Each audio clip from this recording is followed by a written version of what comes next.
Right everyone, it's snack time and then story and then bed. Had a lovely day of dressing up. Let's introduce you to everyone. So this is Freddie. This is Mr. Pomino. Tutu. Pixie.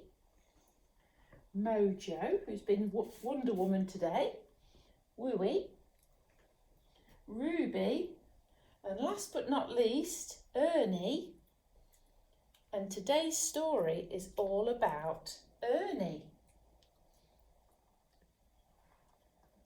So let's settle down and have a story. Okay. Right, it's on my iPad because it's not in a book yet. It's just written on my iPad. And let me get Ernie, who it's all about. So this is Ernie. He's 2 years old. Right, so this story is called Ernie the Poodle Lion. Ernie is a very titchy brown poodle, as you can see. But he has big dreams of being a big, strong and noble lion. One day Ernie came running down the stairs past his mum, who was just reading a book while drinking a nice cup of tea, and he shouted, "Just going outside for a spot of raw practice, Mum." "That's nice, dear," she said. In the garden, Ernie roared the loudest, scariest, noisiest roar that he could. He thought he sounded pretty darn impressive. Squeak! Squeak! Squeak!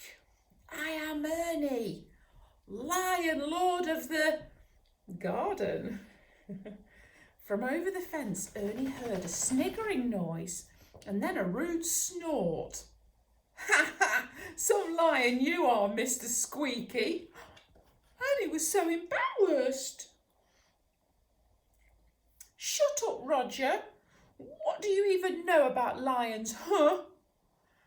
Ernie stomped back to the house. His face was burning with embarrassment.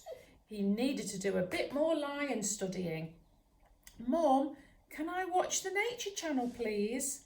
Mum looked up over her glasses and said, "Well, yes, of course, dear, but if you are watching lions again, just keep the sound down. Your poor dad's on nights this week."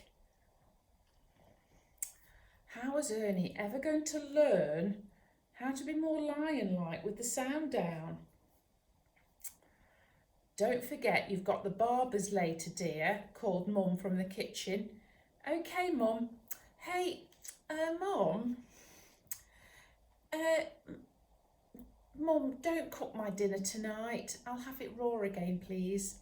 Ernie heard a huge sigh from the kitchen.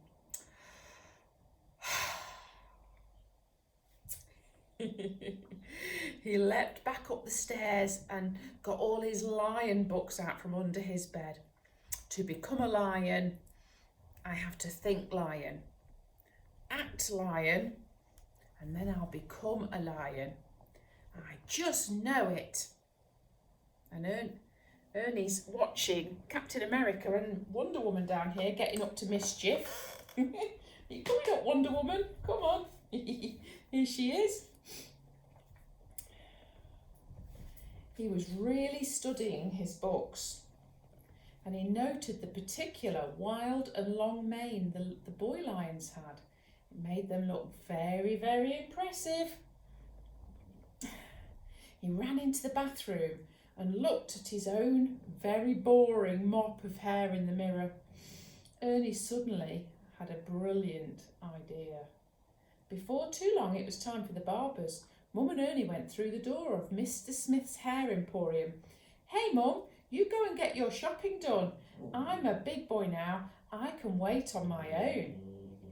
His mum looked at him closely. "Shh, guys, behave." Looked at him closely, looked at Mr. Smith, who gave her a confident smile, and she said, "Well, okay, Ernie. Now I will only be half an hour, so be a good boy.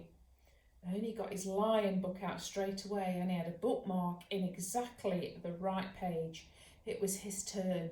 He trotted over and Mr. Smith jacked him up very high in the chair and Ernie was very, very excited. In fact, he felt he might burst with excitement. "This is how I'd like my hair today, please."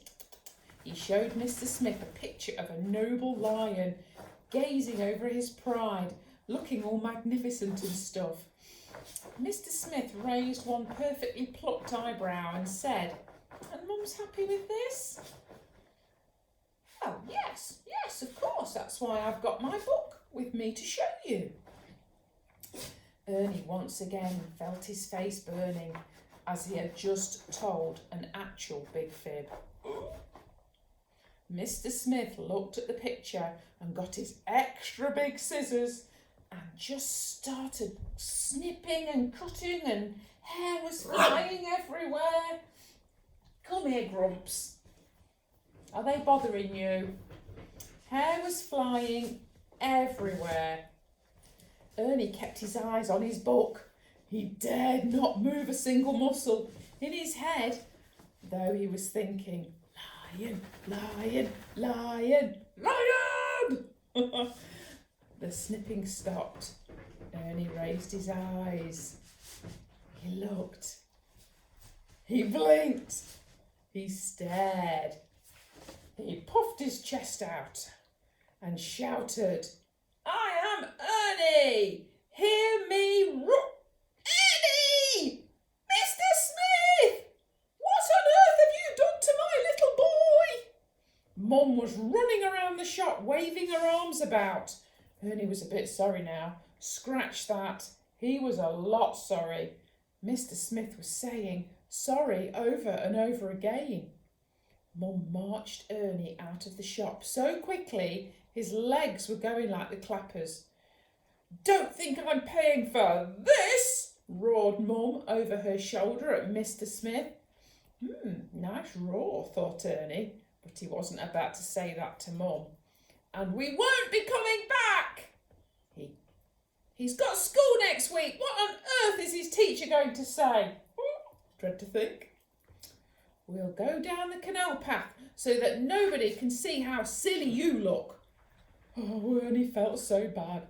So very, very bad. So very, very, very bad. And his face just couldn't be sadder if he'd tried. Ernie dragged his lion feet way behind Mum on the canal path. He felt like a very sad poodle. He looked at his reflection in the water. He looked like a very glum lion. It was a bad day, all right. Suddenly, a man ran up to Mum and tried to grab her handbag. "Let go of me! Let go of me!" shouted Mum. Ernie didn't like to see his mum in trouble. He drew himself up to his full height and launched into lion mode. Chomp, chomp, chomp. The robber shrieked loudly. "Get off me! Get off me! It's a blooming lion! Help me, Mummy!" Ernie set off at full pelt and let out one last monumental roar. And the bad man shrieked once again, dropped Mum's bag and ran away with Ernie snapping at his rear end. "And don't come back, you big meanie!" Spitting a chunk of trouser material out. Way to go, Ernie. Ernie ran back to his mum. Mum was sitting on the ground looking stunned. "Are you okay, Mum? He's gone now." Ernie! You were amazing! You were my hero! You can have your dinner whatever way you fancy tonight, my dear. Ernie thought about it for a moment. "You know, Mum, can I just have beans on toast?" Mum laughed at her poodle lion. "Of course. Anything you fancy, Ernie. You've earned it." Mum held Ernie's paw and they walked home together. "Can there be cheesy beans, Mum?" the end. So, what did you think of that story about Ernie the poodle lion? Yeah. This trim that Ernie's in here, that is called a lion trim, and when we show poodles at shows all around the country, they have to have this trim like a lion, and that's where I got the idea for the story, because Ernie, although he's really tiny, he thinks he's really tough and fierce, and he likes to tell birds off in the garden and cats that run in the garden as well. He'll tell them off like woof, woof, woof, and he thinks he's really big and tough and strong, when in actual fact, he's just really tiny, and all of that is just hair. So let's get Wonder Woman up here. Come here, Wonder Woman. Come on.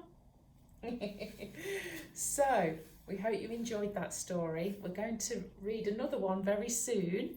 And the next one has got a couple of poodles in it, but it's not just about a poodle. In fact, it's about a thing that you wouldn't even think it was,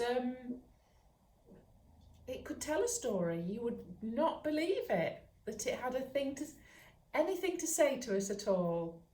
So anyway, we hope you've enjoyed tonight. Take care, everyone. Stay safe, and maybe you'll have a dress-up day as well and play dress-up like we have today. If you get bored, have a dress-up. Get your dressing up box out and have a try. Like we've had a lovely day today, trying all our things on and feeling like superheroes, haven't you, Mojo? And little Freddie here has been Captain America today, haven't you, Fred?